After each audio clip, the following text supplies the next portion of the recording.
वृषभ एस्ट्रो के प्रिय दर्शकों, जरा ध्यान से सुनिए। जो भी व्यक्ति ये 3 काम करेगा, भाग्य हमेशा उसका साथ देगा, हर हाल में उसका भाग्योदय होगा और बुरे से बुरी शक्ति, नकारात्मक से नकारात्मक शक्ति भी उसका बाल बांका नहीं कर पाएगी। जी हाँ, ये 3 काम बेहद शक्तिशाली हैं, इनके बारे में समझ लो।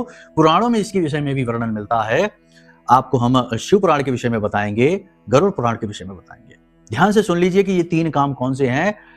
हो सकता है कि इनमें से कोई एक कार्य आप करते हो या ना करते हो, आज से करना शुरू कर देना, कल्याण हो जाएगा, सिद्धि हासिल हो जाएगी।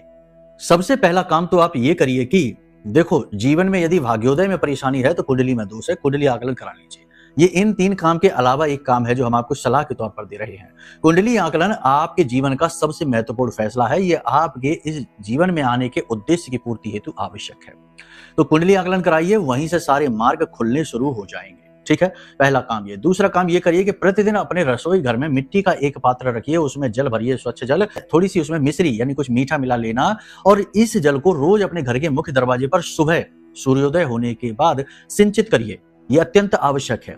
दूसरा कार्य, जो भी व्यक्ति भगवान सूर्य नारायण को अभिषेक करता है यानी अर्घ देता है, उस व्यक्ति का भाग्योदय होता ही होता है। लेकिन ये दूसरा काम और पहला काम दोनों एक साथ होने चाहिए, दोनों चलने चाहिए। ठीक है। और तीसरा सबसे महत्वपूर्ण कार्य कि समय समय पर मंदिर में पूजा पाठ सामग्री दान करते रहना, यानी कि आसनी दान करिए, किताबें जो मंदिर में पढ़ी जाती हैं वो दान करिए और भंडारे वगैरह मंदिर में होते हैं उसमें थोड़ा बहुत अंशदान, भोजन दान करवाते रहिए।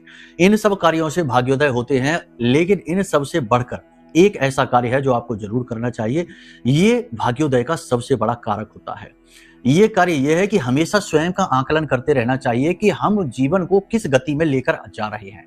कई बार हम अपनी जरूरतों, अपनी इंद्रियों के सुख में इतना खो जाते हैं कि हम जीवन को सदगति से दुर्गति में ले जाते हैं। जैसे गंदे नशे कर लेना, गंदी आदतों को अपना लेना, गंदे लोगों के साथ उठना बैठना और नीच कर्मों में लिप्त हो जाना। वहां से हमारी जीवन की गति दुर्गति में बदल जाती है और फिर हमारा भाग्य डूब जाता है। तो हमेशा स्वयं का आकलन करते रहना। माई के धाम से किसी प्रकार की सेवा चाहिए तो वीडियो में नंबर है, फोन करिए, पूरी तरीके से आपको गाइड करेंगे। ठीक है। जय माई की।